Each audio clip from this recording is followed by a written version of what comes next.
when my boys came home and said, "We had a great snowball fight with Dominic Raab this morning." My question is, looking around the world, we see the dictators getting more and more powerful, be it China, Russia, Belarus, Venezuela. So, is democracy dying? And what can we in the West do to revive it, if it is?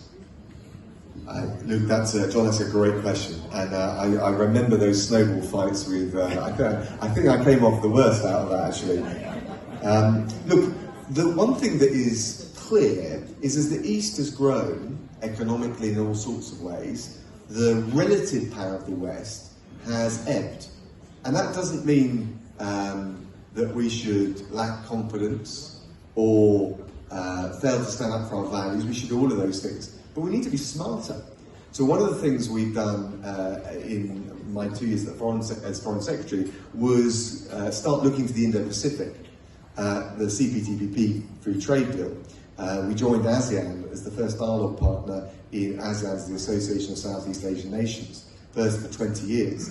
We set up a roadmap with India. By the way, the single biggest bilateral relationship which has an exponential scope for growth is the UK-India relationship. Now, I know some people feel sensitive about it, and if you don't like the current political party in office, but for the first time there is a very realistic prospect of a free trade deal with India. We're doing security cooperation with them, which we've never done before, and so we need to work. I mean, I went to Vietnam, and this is a socialist country that loves the UK almost more than any other country in that region.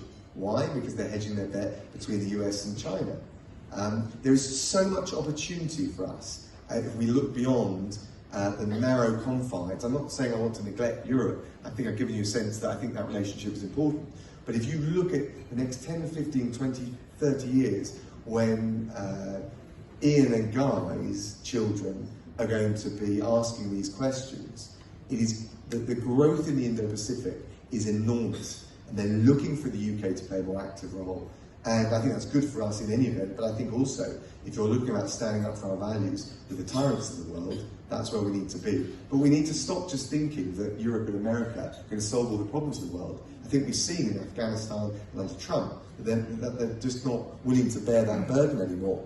And I've got great respect for my French and German, our German friends, but I'm not sure they want us to jump in to fill the vacuum. So there's a much broader constellation of partners that we need to work with. I'm sorry, it's a very boring last answer to the last question. But actually, we just need to do what Britain has done for hundreds of years, which is, in the words of Lord Palmerston, have no eternal allies, only eternal interests, and look to work with a much broader complexion of partners. I think that's what we're good at. I mean, I was talking to various people in your constituency association with Indian links or Indian backgrounds.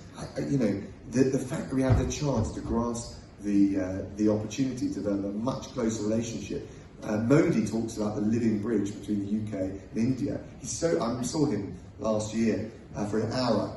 I've never known someone talk so passionately about the relationship with Britain. We've got to stop thinking the world begins and ends in either Westminster and certainly not in Brussels. Thank you very much.